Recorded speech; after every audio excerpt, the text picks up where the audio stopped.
Hello and welcome to Golden State Naturalist, a podcast for anyone who's ever been driving along in the desert and gotten so excited to see their first Joshua tree that they yelled out loud in their car, only to realize moments later that they had just catcalled a plant. I'm Michelle Fulner, and today I'll be talking with Wendy Scheider about a very special slice of California desert called Conglomerate Mesa on the eastern side of the Sierra Nevada mountains. And folks, buckle up, because today's episode has everything, including what makes a place a desert, a little bit of geology, Joshua trees, the General Mining Act of 1872, juniper pinyon ecosystems, the rain shadow effect, a very lovable fuzzy-tailed rodent, a daisy that is only found on about 1 square mile of the entire planet, soil that is alive, the historic and contemporary importance of this mesa to native people, and the fight to keep a Canadian gold mining company from quite literally digging up the whole place and spraying cyanide all over it.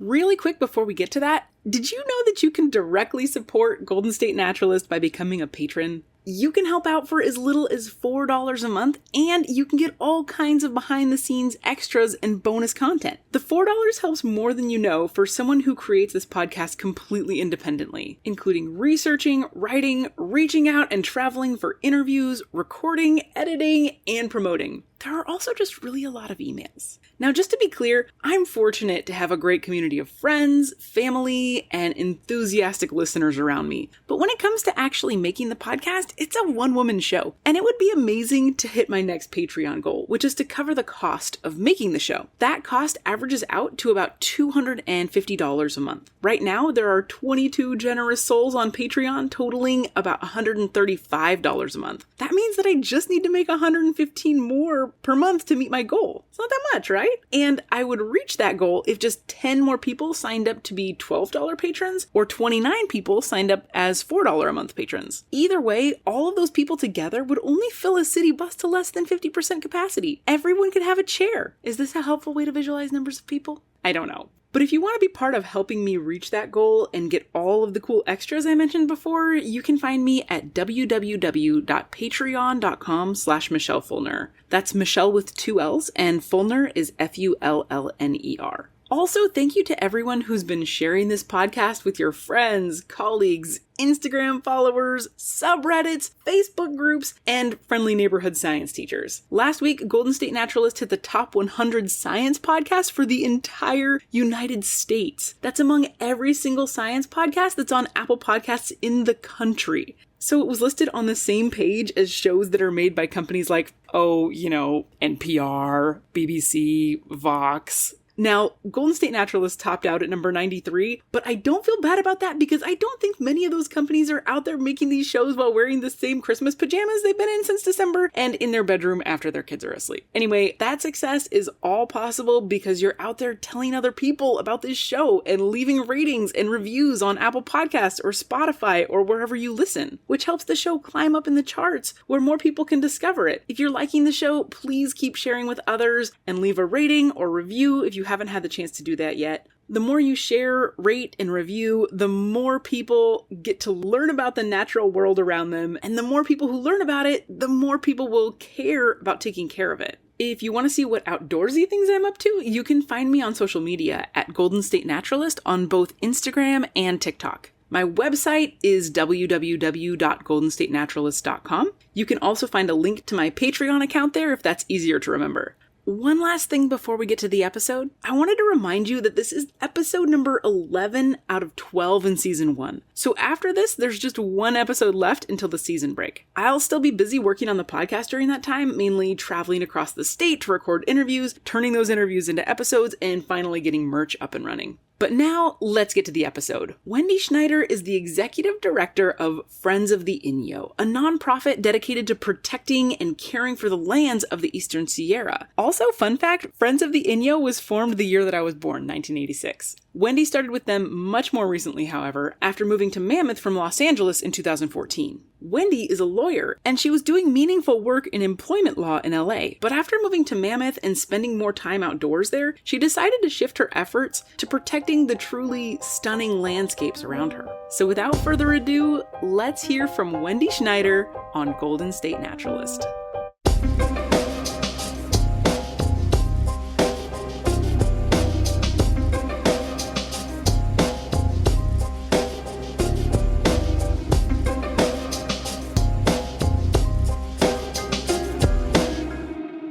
Conglomerate simply refers to the kind of rock that is found all over the mesa, and it was formed by specific geologic processes that make it kind of looks almost like it's man-made, like it's cement with like amalgamate pieces in it.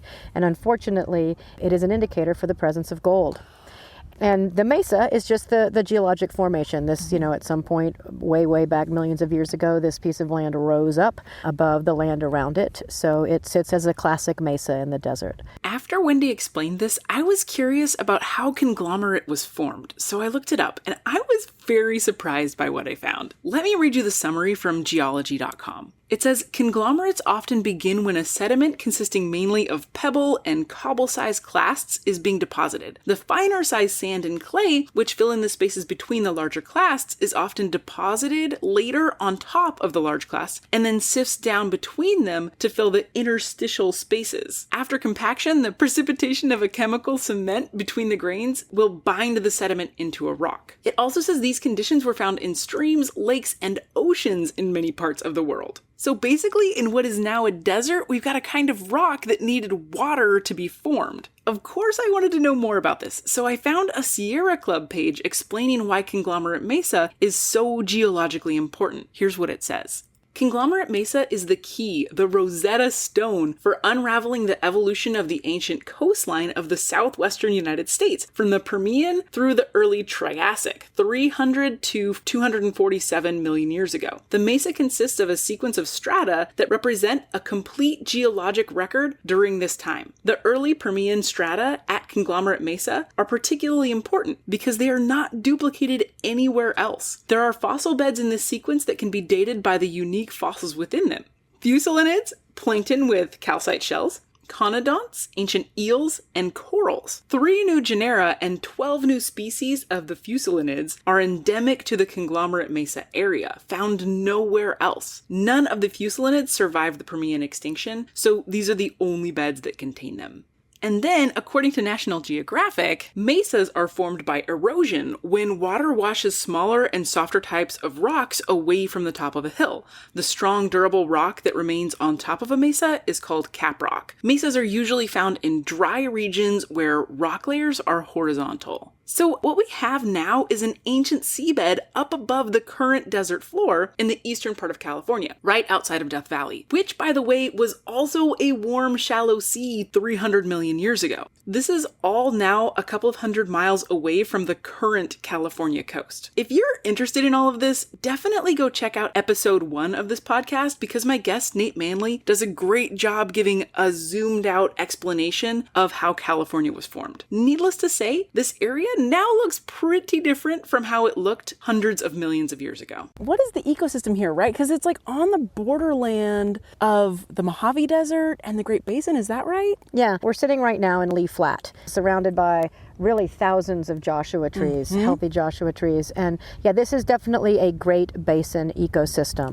Okay, so I'm very sorry, but I'm about to inflict on you the kind of confusion that I am also suffering from. So sometimes, and I didn't know this when I asked Wendy this question, but sometimes when people say Great Basin, they mean the way that water drains, right? So there's this whole area that encompasses a whole bunch of states, like parts of Idaho and Oregon and most of Nevada and Utah and a little eastern part of California that does not drain into the sea. And so there's this water drainage situation that goes into this big basin that's called the Great Basin. But then sometimes when people talk about the Great Basin, they're talking about a desert that is roughly equivalent to that area, but not exactly. And then there's also the Great Basin Floristic Province and the Great Basin Culture Area. So there's a lot of ways that people talk about the Great Basin, and I didn't realize that I was being confusing by asking about this. Also, just to make things more confusing, the National Park Service has a page about 3 different definitions of the Great Basin, which includes a map.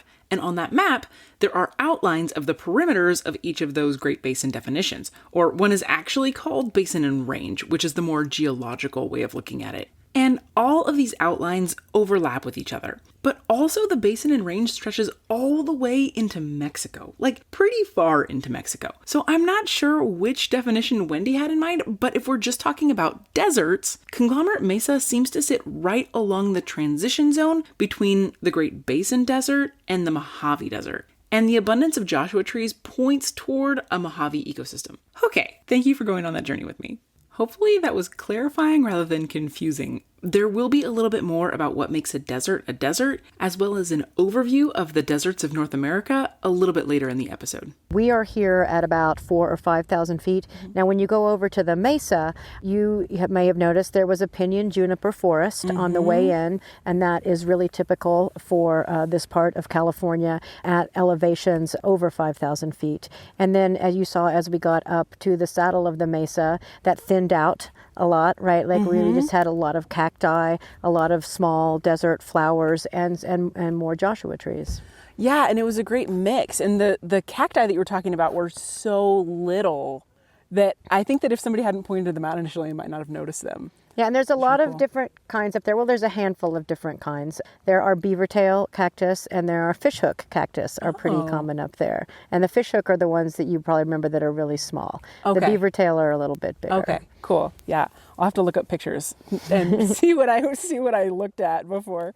So before we sat down for this interview, Wendy and I and about 20 other people had gone up to Conglomerate Mesa, and I didn't record when we were up there because in my experience, recording around a big group just doesn't work very well. But the cactus that I had seen was a beaver tail. I think it was just kind of a small example of one. Also, I think that in my imagination, I was comparing it to like saguaro cacti that you see, in Arizona, those really tall ones that look like a dude standing with his arms at 90-degree angles. So much, much smaller than that, but not as tiny as the fishhook ones that Wendy's talking about. But the beaver tails are really cute. They really do just look like somebody stuck a beaver's tail into the dirt. What are some of your favorite plants and animals that can be found here? Oh, wow. That's a great question. I would say that my favorite plant that is found here is the Joshua tree. And it is a keystone species in the desert.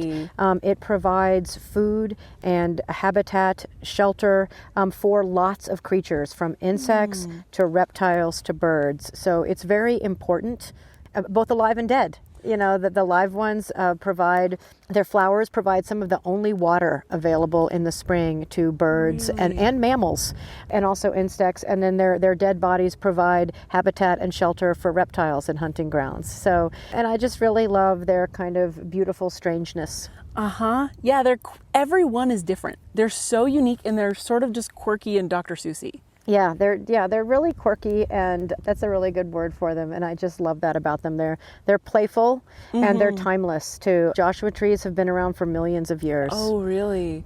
Another cool thing about Joshua trees is their relationship with this moth called the yucca moth that fertilizes them. And according to Smithsonian Magazine, Charles Darwin deemed this the most wonderful case of fertilization ever published. I don't know why that's his accent. But it goes on to say that without nectar to attract pollinators, Joshua trees rely solely on this unassuming moth for pollination. Yucca moths use their dexterous jaw appendages to collect pollen from Joshua trees and deposit it on the female parts of each flower as the moth moves between blooms. In turn, the moth lays her eggs with its thin blade-like ovipositor on the flower's seeds. When they hatch, the yucca moth caterpillars eat the seeds, their only food source, before crawling to the ground to form cocoons, and the cycle begins again. The article also says that this relationship is unlike anything else in the natural world. Most pollinators accidentally assist the plants they pollinate. Birds and bees will brush up against pollen while they're feeding on a flower's nectar, spreading it from plant to plant as they continue a day's feast. Not yucca moths, because their caterpillars depend on the continued existence of Joshua trees and their tasty seeds. The yucca moth's pollination is an active act of survival. Moreover, this partnership has been going on for millions of years. But I also wanted to know what else lives on and around Conglomerate Mesa. How about animals? Do you have any favorites it's kind of hard to see them out here. They're so widely spread out, right? Like, do you ever see animals out here?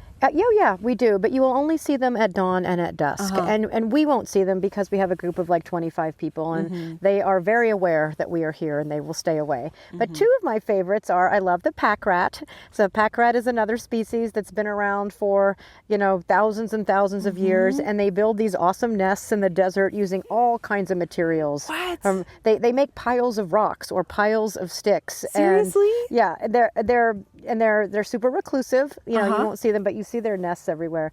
Pack rats to me look a little bit like a mix between a hamster and a rat. They're really cute, and they have fuzzy tails. And then also one of just my all-time favorites, and it is ubiquitous now in the United States, is the coyote. But this is a place where coyotes really belong, and they really thrive here. And as you saw on our hike today, we saw a lot of coyote scat, and they're very at home here in the desert, hunting rodents, and and this is where they belong, not in cities going through people's garbage. Right. Yeah. And that's so true. This is how I imagine coyotes to live. Like, I feel like if I were going to make a postcard with a coyote on it, this would be the background. Absolutely. You know, the mountains and the Joshua trees in this sort of desert environment. If you want to learn more about coyotes, including how they're now living more and more in urban areas, definitely check out a few episodes ago, the coyote episode of Golden State Naturalist, because we talk about that in that episode. There are definitely problems with coexisting with wild animals in our cities, but I've also heard an argument that we should make an effort to do so, and I think that's a whole discussion that there's not really time for right now, but I think it's an interesting topic. I know, too, that there are a couple of tribes that historically and now continue to use this area, right? Can you tell me a little more about that? Yeah, absolutely. Yeah. There are two tribes, the Timbishaw Shoshone and the Paiute Shoshone, particularly the Lone Pine Paiute Shoshone, that for whom Conglomerate Mesa is really sacred ground. And for thousands, probably in the case of the Timbishaw Shoshone, probably for more than 10,000 years, they have used the mesa for hunting and for ceremony and for gathering the pinyon nuts. And both tribes, though, have used it for thousands of years before the white settlers came. And there are a lot of native cultural resources up there, like arrowheads, spear tips, grinding stones, things like that, evidence of their occupation.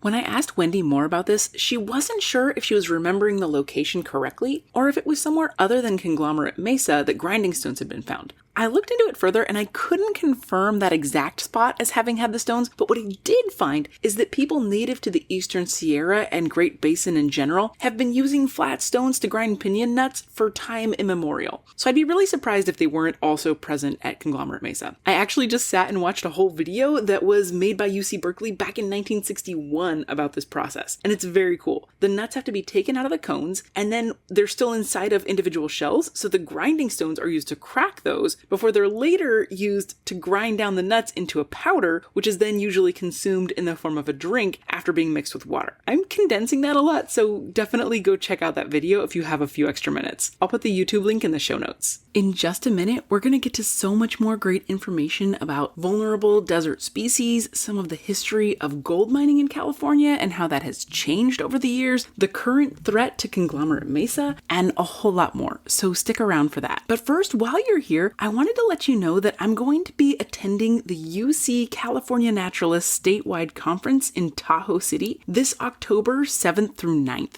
And I would love to see you there. You don't have to be a California naturalist to attend the conference, which is going to have some amazing speakers, including Obi Kaufman, who's an artist and poet who's authored several field atlases of the state, the most recent of which is called The Coast of California. And then there will be Jose Gonzalez, founder of Latino Outdoors. He's also an artist and a writer and has public school teacher roots, which I love. I'll have a table at the Communities of Practice session of the conference and will be sharing about my experiences making this podcast. So come talk to me. You may even end up being a featured soundbite in a future episode. So hope to see you there. Okay, now just a quick break. Now back to my conversation with Wendy.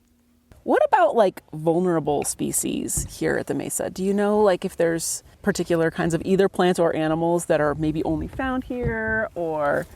Yes, absolutely. So the Joshua tree that we've already been discussing is a vulnerable species. I'm sure everybody has heard at this point that they are disappearing from Joshua Tree National Park. I had not heard this before this trip. Sometime in the next 50 to 100 years, there may not be any more there. They only live 90 to 100 years. So, if they're not reproducing now, that's already a problem. And we have, both here on Leaf Flat, where we are right now, and up on the Mesa, there are clearly lots of baby and juvenile Joshua trees. But there are 5 species that we know of rare desert plants on the Mesa. Yeah, and we believe that the proposed mining exploration activities that this Canadian company wants to do would negatively impact these species. And we believe that at least 2 of them don't exist anywhere else. Really? And what ones are those? The Inyo rock daisy, and I can't remember the first part of the name, but it's a thread plant is its common name. And they're probably, we don't know for sure yet, but they're probably endemic to the mesa, and we need to make every effort to protect them.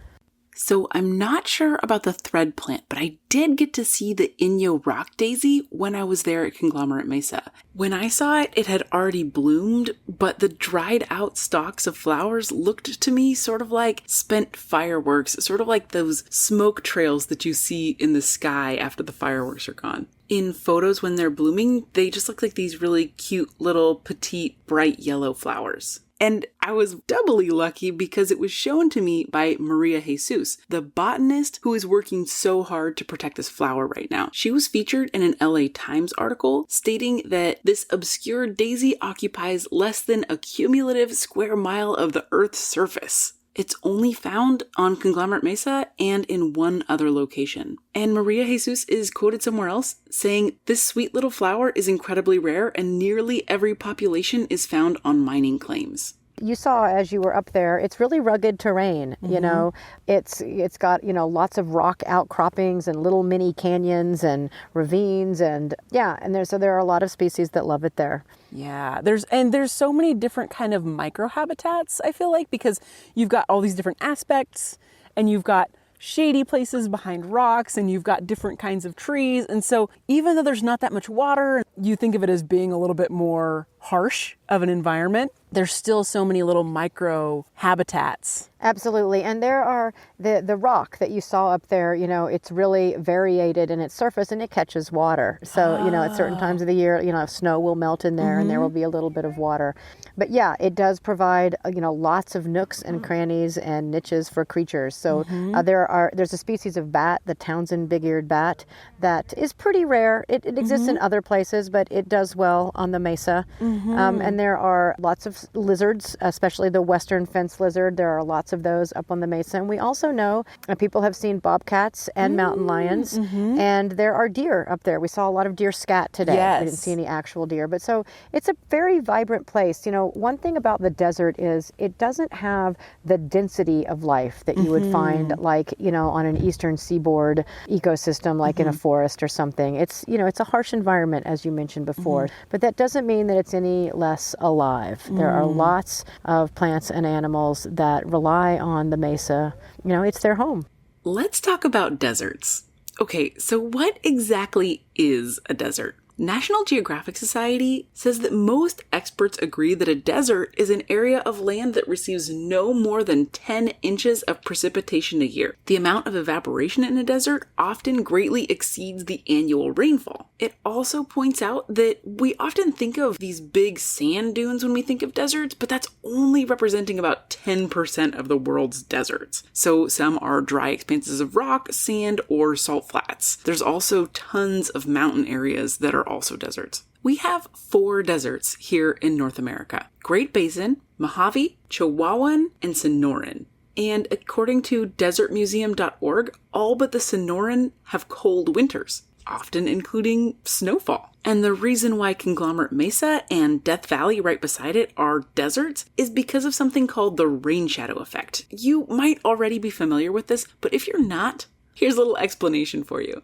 According to that same National Geographic page, rain shadow deserts exist near the leeward, or opposite of the wind-facing, slopes of some mountain ranges. So when moisture-laden air hits a mountain range, it is forced to rise. The air then cools and forms clouds that drop moisture on the windward slopes. So when the air moves over the mountaintop and begins to descend to the leeward slopes, there's little moisture left. The descending air warms up, making it difficult for clouds to form. So basically, when that wet air comes across the Sierra Nevadas, it drops all the water on the western side of the mountain range. And by the time it gets to the eastern side, there's not a whole lot of water left in that air.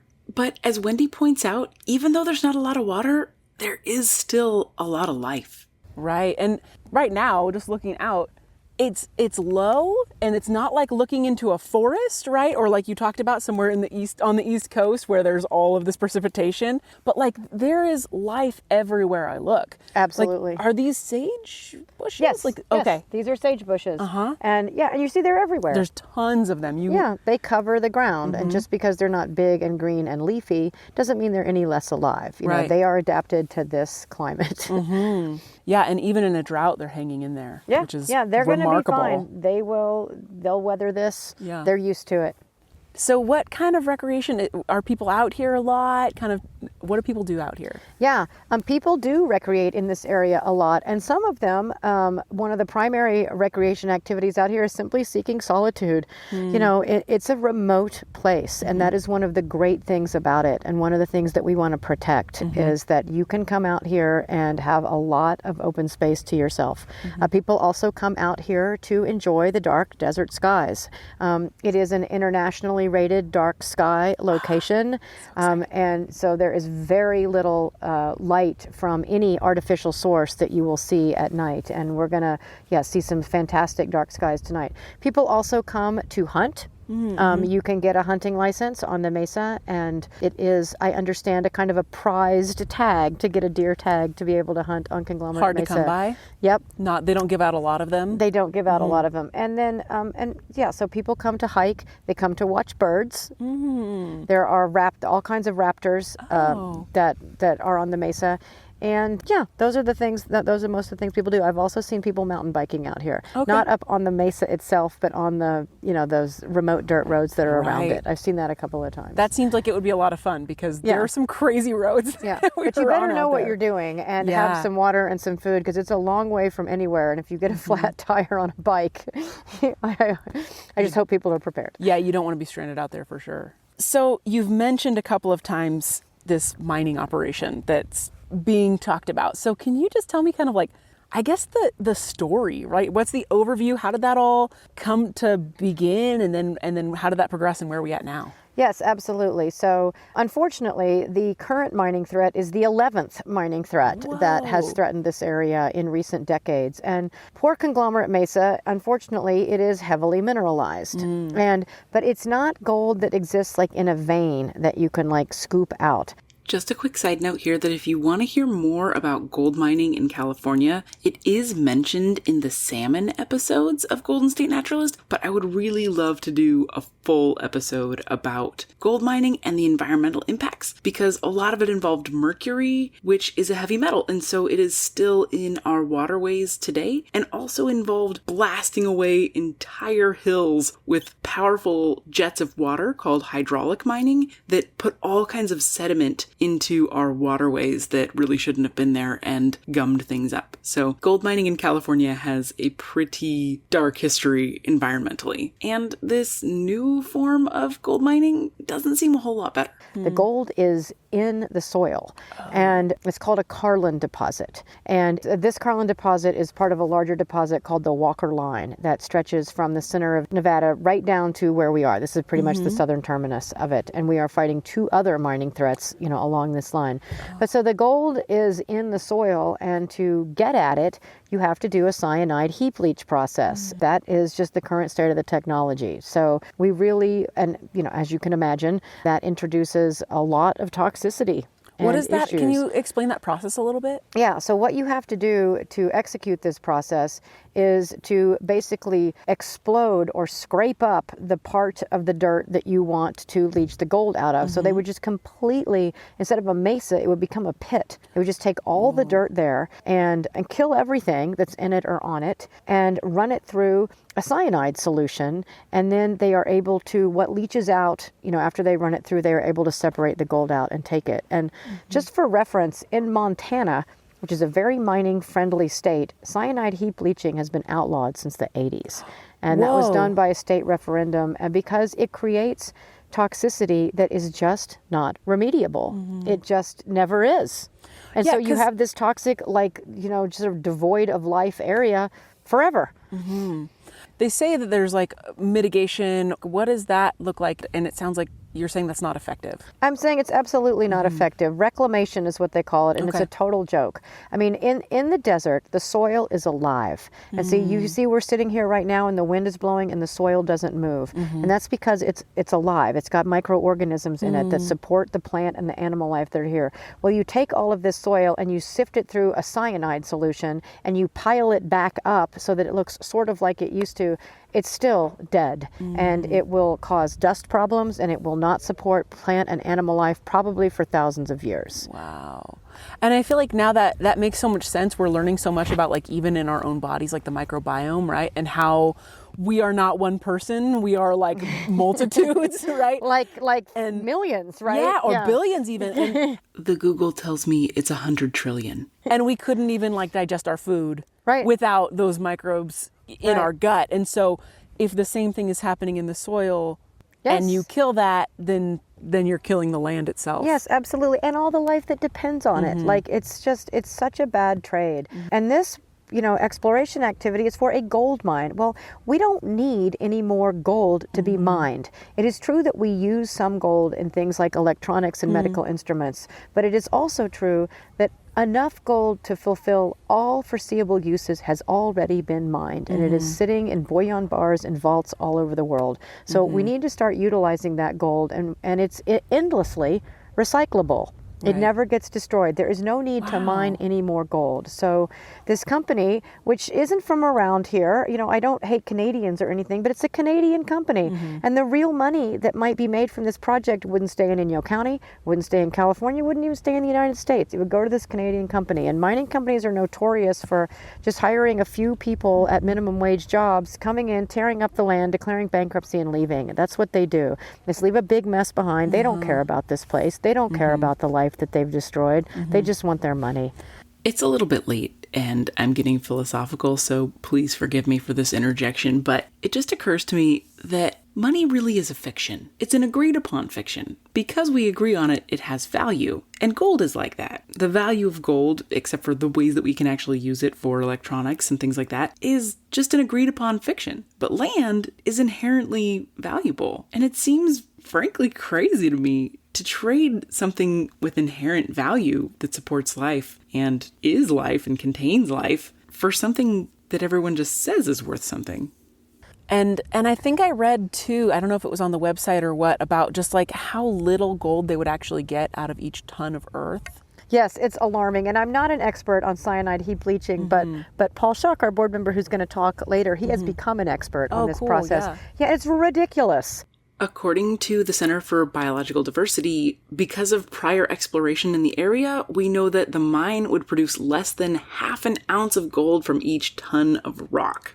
The reason this is happening now is because the price of gold is high and has been high. And that's why a company thinks that it might be profitable to exploit this. Right, because it doesn't even sound like it would be profitable, right? Like I would hear those numbers and be like, whoa, that probably takes a lot of heavy equipment that would cost a lot more money than would make it worth doing that process at all. Yeah, absolutely. And one of the biggest tragedies is it leaves, the mining process leaves a pit lake.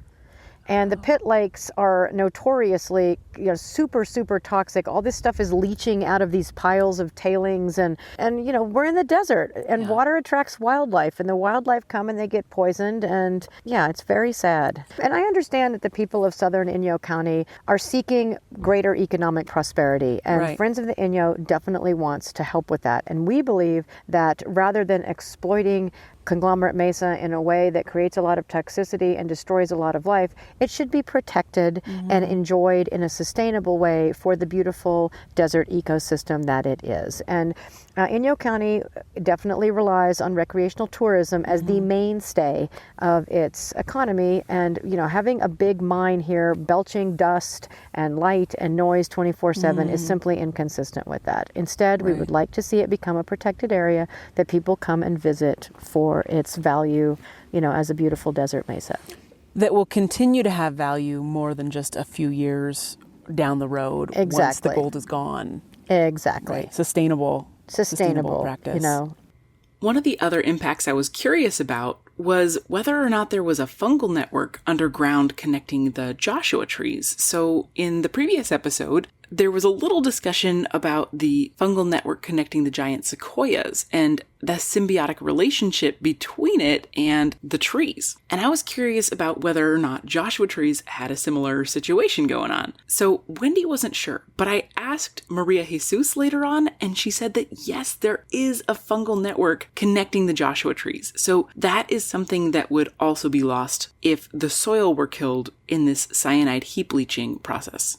What is Friends of the Inyo doing? What are some of the efforts to stop the mining? Yeah, absolutely. So we are organizing strongly to oppose any efforts to do an exploratory drilling for a gold mine or to open a gold mine. And we do that through, this is Bureau of Land Management managed lands. So in order for the mining company to be able to move forward, they have to get a permit. And in that process, there is, places where the public can comment. So we submit detailed comments with all of our expert partners so that we make sure the BLM understands all of the reasons that this is a really bad idea.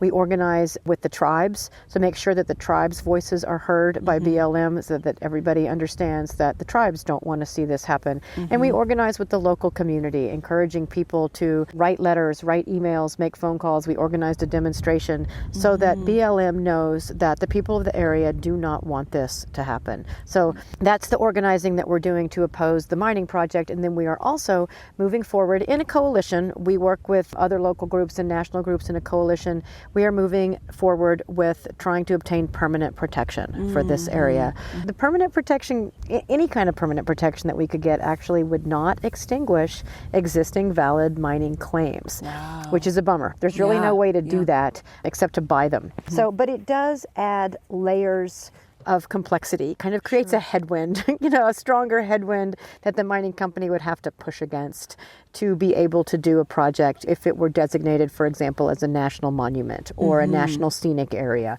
or become part of Death Valley National Park. Like those are all things that have been discussed.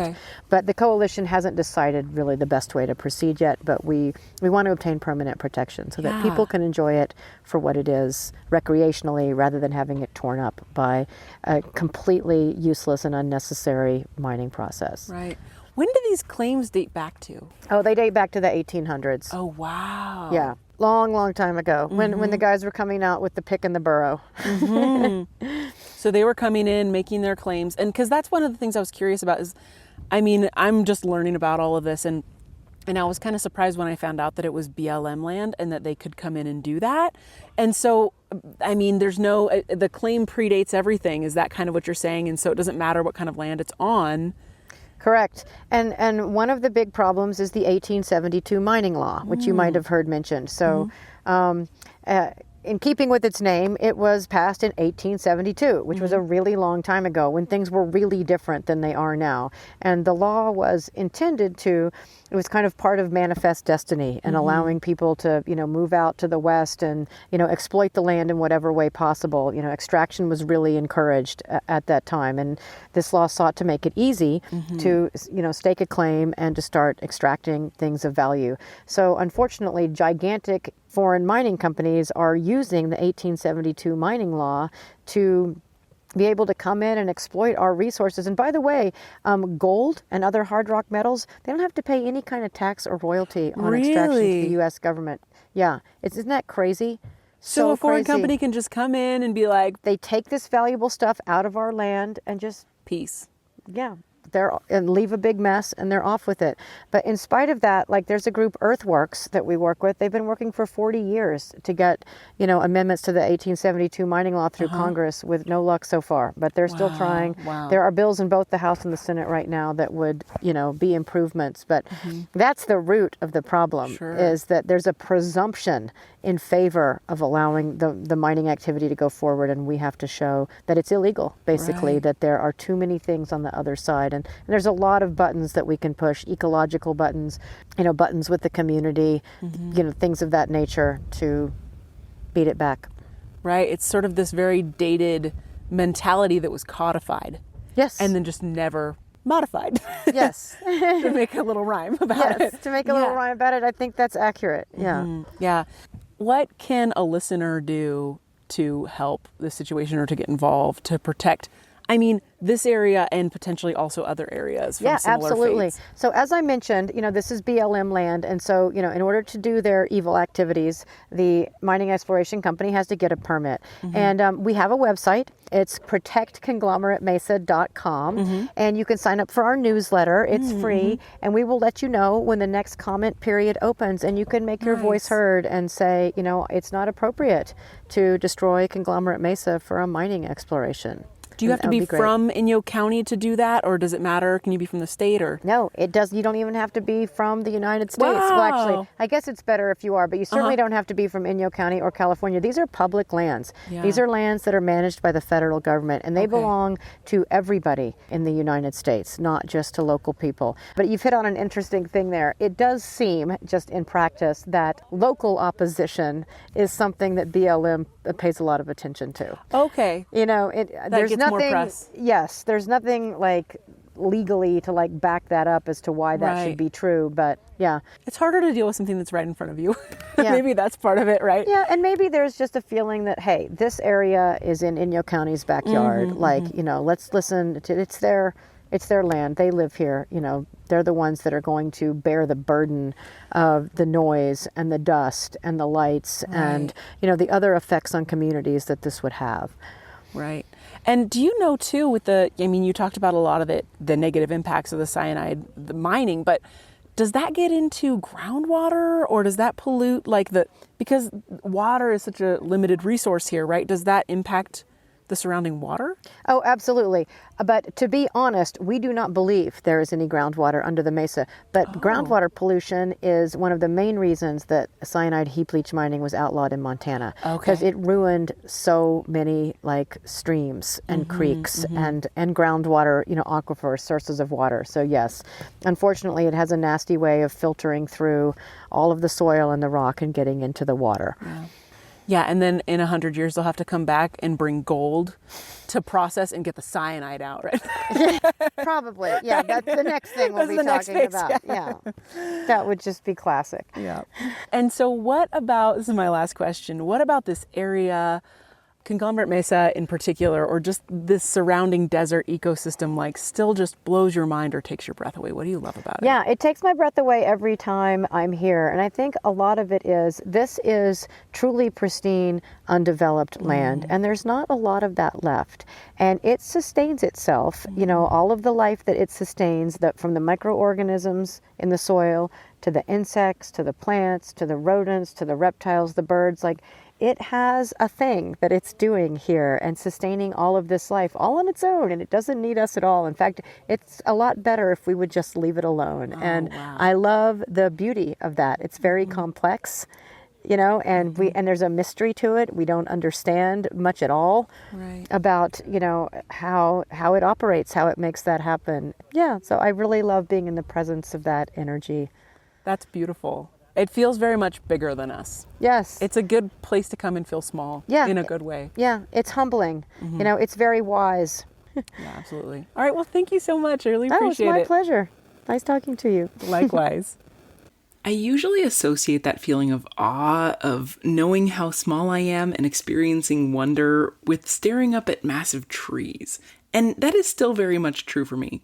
But being out there in the desert, surrounded by Joshua trees, sweeping landscapes, and the wide open sky, reminded me that there are many ways to experience that kind of reassuring insignificance. I know it's a little bit far and hard for many of us to access from large population centers where we live, but if you get the chance to go to the desert, take it. I mean, make sure to bring more water than you think you need and pack accordingly, but there really is something special about the stillness and the solitude that can be found out there. It also gets incredibly dark at night, and on this trip to Conglomerate Mesa, we stayed up late and just drank in the starry sky. That experience is going to be turned into another episode next season, so keep an ear out for that one. And a big thanks to Wendy Scheider, Kayla Brown, and everyone at Friends of the Inyo for inviting me along on this trip and welcoming me so warmly. I wholeheartedly endorse these guys, so please, if you're looking for a good cause to support, go and find them at friendsoftheinyo.org. Something interesting from my week is that today was my 4-year-old's last day of preschool. She starts transitional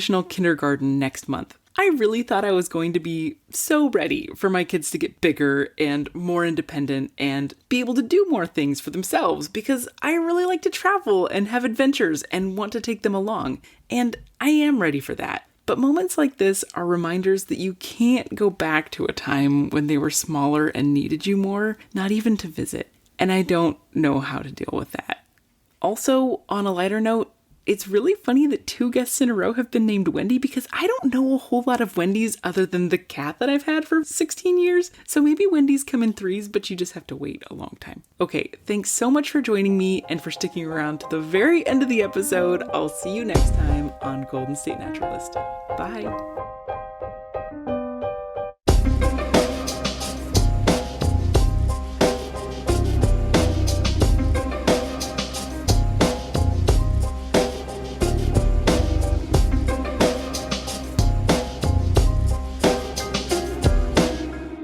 The song is called I Dunno by Grapes, and you can find the link to that as well as the Creative Commons license in the show notes.